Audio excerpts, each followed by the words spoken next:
The 8th of April, 1943, 27,000 feet above Caen, France. The cold, thin air of the upper skies is punctuated by the hum of the engines as Oberleutnant Ralph Hermachine gazes down from his cockpit. He knows what he's seeing isn't a threat, or so he thinks. The sight of massive American fighters slowly climbing toward his formation causes him to grin, a smirk spreading across his face. He can't help but laugh. His voice crackles through the radio. DY armies have sent us flying milk bottles, mocking the massive Republic P-47 Thunderbolt street ruggling to gain altitude, their powerful engines struggling against their heavy weight. To the German pilots, accustomed to the sleek, nimble Spitfires and the deadly Soviet Yaks, the P-47 seconds look almost comical. Their massive bodies, large wings, and oversized propellers make them appear sluggish, far from the lethal threats that these veterans had faced in the skies of Europe and Russia. What is this thing? Hermachine thinks as he watches them lumbering upward. But what Hermachine and the Luftwaffe pilots don't know is that these so-called flying milk bottles are about to become their worst nightmare. In just 18 months, this fighter, which many had mocked, would transform from an object of ridicule into one of the most feared machines in the sky. The Thunderbolt would come to define American air superiority, slowly but surely turning the tide of the war in Europe. Major Donald Blakesley, commander of the 335th Fighter Squadron, sees the larger picture. Despite the lack of combat experience among his pilots, he knows the true power of the P-47, and he has a vision for how it will change the air war over Europe. At this moment, however, the men in the sky are still novices. Their aircraft, new and untested, are about to face the formidable Luftwaffe in the skies above Nazi-occupied France. The Thunderbolts, with their monstrous engines and heavy frames, are almost too much to handle. The American pilots, including future aces who would one day be legends in their own right, are about to experience their first taste of combat. But the true power of the Thunderbolt is about to reveal itself in a brutal lesson for the Germans. With each passing day, as the Thunderbolts engage in more combat missions, they'll learn just how much these flying milk bottles can endure. As the P-47 pilots fly into their first engagement with the seasoned German aces, the sky above Caen is about to become a battlefield. The stakes couldn't be higher. This is not just a clash between two aircraft, but between two philosophies of air combat, two armies with vastly different approaches to the war. But even as Hermachine and his fellow German pilots ready themselves for the attack, they can't imagine the incredible resilience and firepower that the P-47 brings with it. The men in the Thunderbolts may be inexperienced, but their aircraft, massive, rugged, and armed with deadly firepower, will prove to be a force to be reckoned with. With a calm, determined focus, Blakesley watches the Germans form up. He knows that today they will discover the true capabilities of the Thunderbolt. The laughing will stop. Soon, they will know what real firepower feels like, and thus, the first clash between the Thunderbolt and the Luftwaffe is about to unfold. But what the Germans don't yet understand is that their enemy has already won half the battle. They've underestimated the true power of the P-47 Thunderbolt.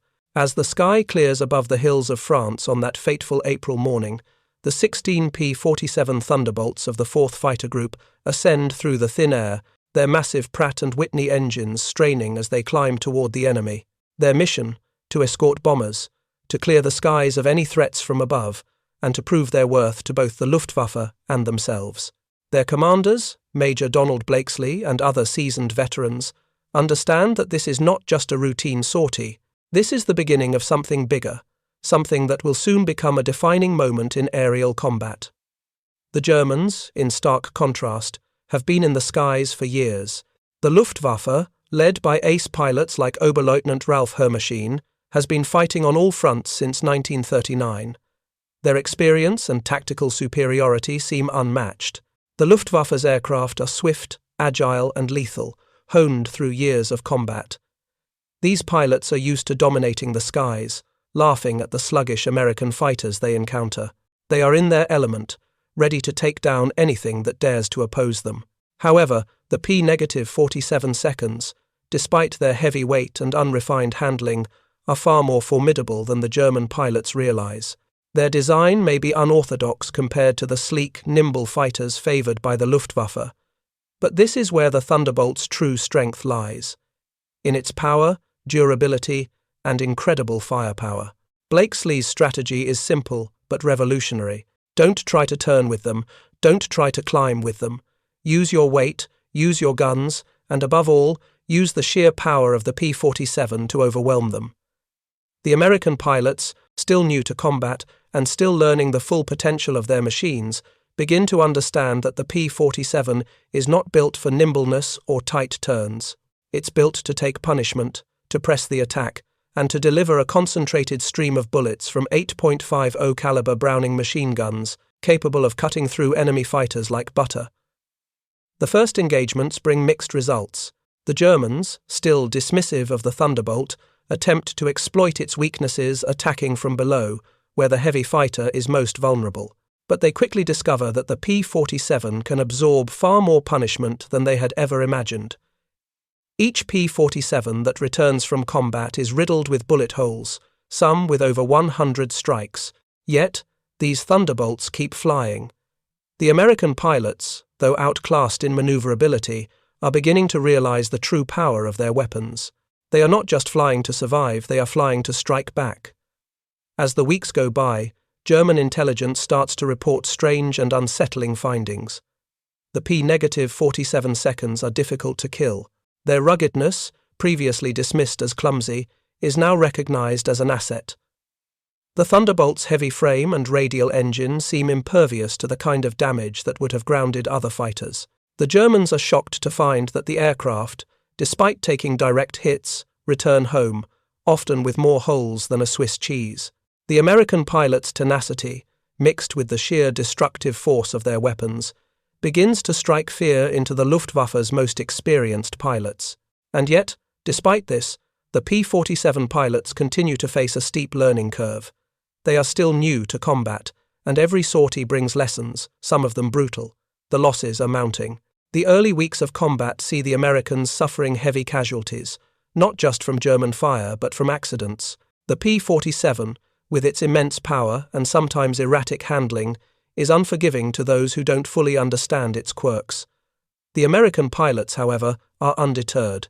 They know that if they can master the Thunderbolt, it will become their weapon, their advantage. They begin to hone their tactics. Rather than engaging in dogfights, they use their heavy guns to their advantage. P-47's massive .50 caliber guns become a symbol of American firepower, capable of overwhelming enemy fighters with sheer volume. This strategy marks the beginning of the P-47's transformation from a flying milk bottle into one of the most feared and effective fighters in the war. The skies above France are becoming a battleground. The German pilots, who once laughed at the sight of the P-47, are now facing a different reality. The Thunderbolt, despite its size and awkwardness, is proving to be a formidable adversary, and the American pilots, though inexperienced, are starting to turn the tide in a way no one, not even they, could have predicted. They are no longer just flying for survival, they are flying for victory. As the two forces continue to clash, it becomes clear. The P-47 is not just an aircraft, it is the symbol of American ingenuity, determination, and industrial might. The skies above Europe are about to change forever. The 26th of June, 1943, a pivotal day in the skies above Lyon, France. The air is thick with tension, as 48 P-47 Thunderbolts of the 61st Fighter Squadron make their way back from an escort mission. Their job had been simple, protecting the B-17 bombers on their way back to base. But as the formation begins its return, a new danger emerges. 16 Luftwaffe fighter planes, led by the infamous squadron commander, Oberleutnant Wilhelm Galland. The German pilots, veteran aces of the Luftwaffe, are well versed in aerial combat. With their powerful Messerschmitt 109 seconds and Fokker 190 seconds, they dive from above, taking the Americans completely by surprise. It's an ambush. The sky is filled with the roar of engines and the sound of gunfire as the Germans descend in coordinated waves. In the chaos that ensues, Lieutenant Robert S. Johnson's P-47 finds itself caught in the crossfire. The initial attack is brutal. Cannon shells explode across his Thunderbolt, tearing apart his aircraft and shattering his canopy. Johnson is wounded, the cockpit filling with smoke and hydraulic fluid. His aircraft is now a mangled wreck, its engine rattling violently, its controls barely responding. Yet, Johnson refuses to surrender to fate. Trapped in the wreckage, unable to bail out, he must find a way to survive. As the German aircraft pursue their prey, Johnson, against all odds, fights to keep his plane aloft. Unable to see clearly through the oil-smeared windscreen, with his engine on the verge of giving out, he levels the Thunderbolt and turns it toward England. The speed of the plane drops, its power fading, but Johnson's determination remains unbroken. The German pilot behind him continues to fire, emptying his cannon shells into the wounded Thunderbolt. Each strike rips through the air, yet Johnson presses on. The German fighter, unable to catch up, begins to fall back, perplexed by the sight of this indestructible American aircraft. For a brief moment, the two pilots lock eyes. The German, probably still in disbelief, offers a salute before peeling away. But for Johnson, the fight is far from over. With the P-47's engines nearly dead, Johnson limps back toward Manston, England, and the safety of home. His plane is barely flying, but somehow it stays aloft. By the time Johnson lands, his aircraft is nothing more than a flying wreck. Over 200 bullet holes, catastrophic damage to the engine, and a cockpit that has been shredded by cannon fire. Johnson himself, bleeding and bruised, stumbles from the wreckage, alive against all odds. The survival of this battered P-47 sends shockwaves through both American and German forces. For the Americans, it's a testament to the P-47's toughness and durability. For the Germans, it's a brutal reminder that the Thunderbolt is not just another fighter, it's a weapon of overwhelming destruction. The Luftwaffe had underestimated the American war machine, but now they were learning the hard way that the P-47 Thunderbolt was not a flying milk bottle. It was an unstoppable force that could absorb unbelievable punishment and still carry its pilot back home. This event marks a turning point. The P-47's reputation shifts in the minds of both Allied and Axis pilots. The same aircraft that had been mocked for its bulk and lack of agility now becomes one of the most feared machines in the sky. The Luftwaffe pilots who once laughed at the Thunderbolt now face it with growing dread. The P-47, through sheer determination and firepower, is beginning to change the course of the air war. But it's not just the aircraft itself that will tip the scales. It's the courage, resolve, and sacrifice of the pilots who fly them. For men like Johnson, who fought against seemingly insurmountable odds, the P-47 is more than just a machine. It becomes a symbol of American resolve, a symbol that, despite the sacrifices, victory is within reach. The transformation of the P-47 from an object of mockery to a weapon of terror is complete, and for the Luftwaffe, the true nightmare is only just beginning. As the war continues, the Thunderbolt's impact grows.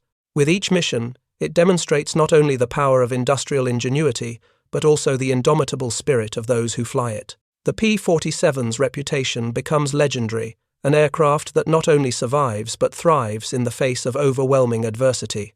By July 1943, the P-47 Thunderbolt had proven itself not just as a durable fighter, but as a formidable force in the skies over Europe.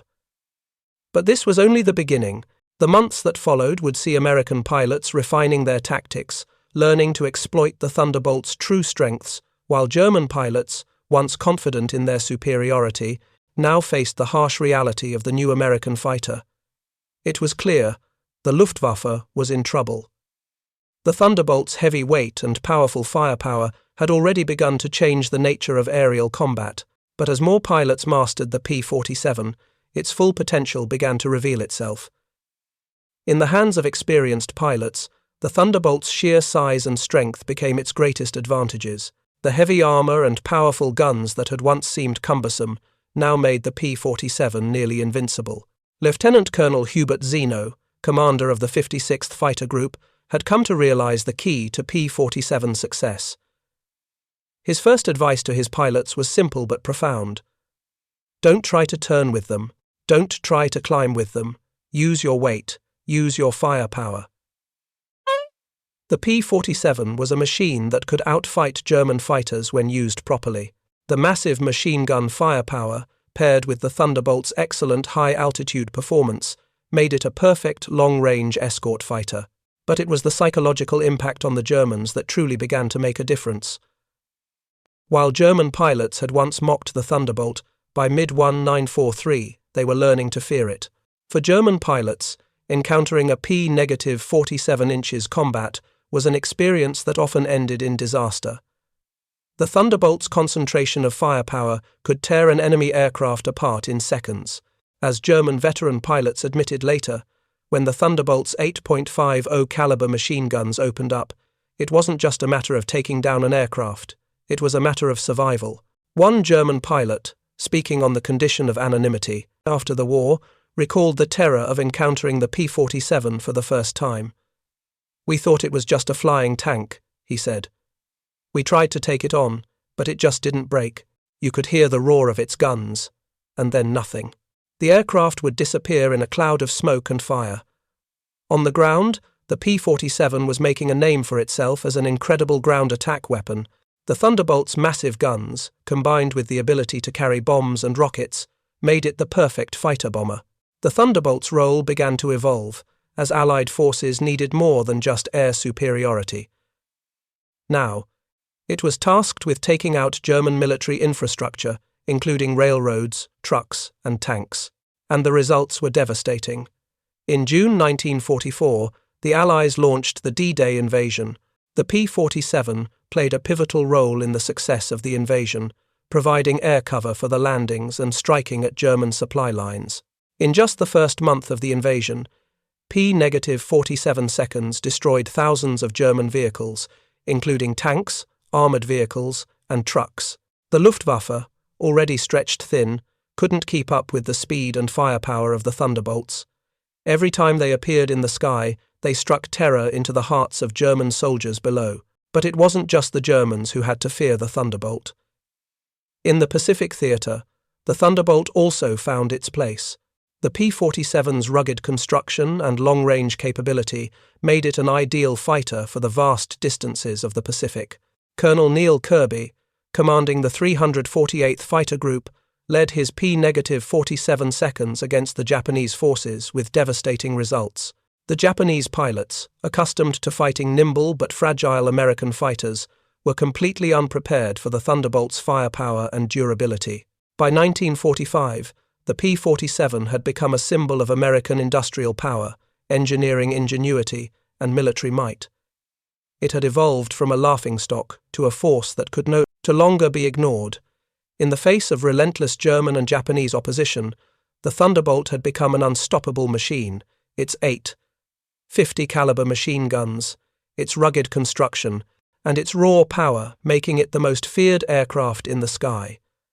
As the war drew to a close, the Thunderbolt's impact on the Luftwaffe and Japanese forces was undeniable. The massive production capabilities of the United States had overwhelmed both the Luftwaffe and the Imperial Japanese Army Air Force.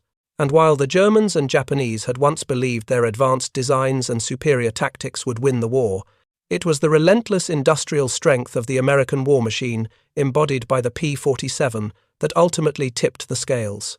The Thunderbolt had defeated its enemies not just through better tactics, but by sheer attrition, firepower, and endurance. For those who flew it, the P-47 was more than just a fighter. It was a symbol of America's ability to overcome any obstacle and achieve victory, no matter the odds. The legacy of the P-47 Thunderbolt didn't end when the war did. The aircraft's impact reverberated far beyond the skies of Europe and the Pacific. By the time the war had officially ended in 1945, the P-47 had already secured its place in history as one of the most significant and versatile fighter aircraft of World War II. But what was even more remarkable was how the Thunderbolt embodied the essence of American resilience, ingenuity, and industrial might. The P-47's legacy was more than just tactical superiority in the air. It was the culmination of American engineering, a machine built from the ground up to survive the harshest conditions. The United States' ability to mass-produce these heavy fighters at an astonishing rate meant that they could overwhelm the enemy, regardless of how technologically advanced the Luftwaffe or the Japanese Air Force became. The sheer volume of Thunderbolts produced 15,683, the most of any American fighter, was a testament to the industrial capabilities that defined the American war effort. It's not just the numbers that stand out. The P-47's reputation for taking immense amounts of damage and still returning home had a profound psychological impact on the enemy. German pilots, who had once ridiculed the flying milk bottles, came to dread the unmistakable sound of Thunderbolts roaring overhead.